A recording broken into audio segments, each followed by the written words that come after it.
Well, look, for starters, you have lawmakers who are asking people who have a vested interest in avoiding the kind of bad rap and onerous regulation of gambling. I asked experts in gaming, for starters, an expert in behavioral addiction. I asked him about all the bells and the whistles and the notifications. Whether it's on the stock market, hedge funds, derivatives or whatever, is that this is actually a form of gambling. Now, what you've just described is something like gambling, where it's on your smartphone and you could be rewarded every minute seeing your stock go up or stock go down.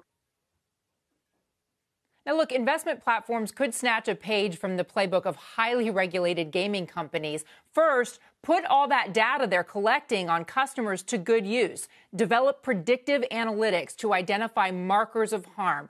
That is, if someone who's invested hundreds of dollars is suddenly investing thousands, or someone who's new suddenly is engaging in high-risk options activity, you have to identify that as a marker of harm. 2, informed user choice. This is not just the warnings about high-risk activity, but specific feedback about the investments being made and, for instance, how it might compare to other users. It means using information that's already being collected to push users to decision-making that is advantageous for them.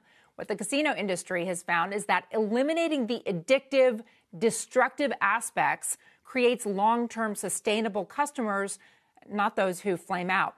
And in fact, one more note here, Entain, the company that partners with MGM Resorts on BetMGM, is launching a similar initiative for video gaming and esports, and for much the same reason. In the long run, they say it boosts the bottom line and it helps forestall costly regulation from the government. Guys? Contessa, that's so fascinating. Thank you for bringing that to us.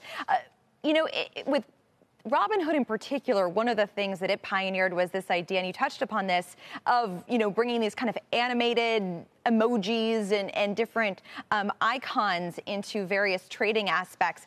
By doing away with those, would that solve some of the concerns that it's creating addictive behavior, or does it simply need more friction in the system to be able to trade?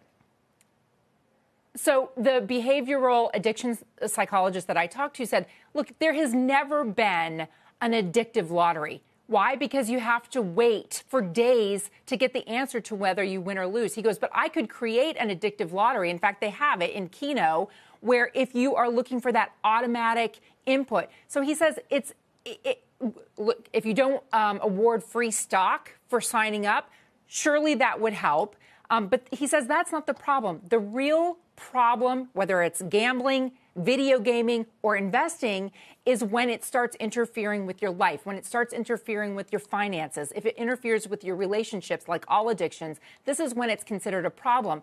And that investment community, if they want to forestall this really onerous, costly regulation that you can see now the lawmakers are considering, that they might want to go ahead and try to forestall it by using what these gambling companies have done to create services that really can predict those who might be harmed.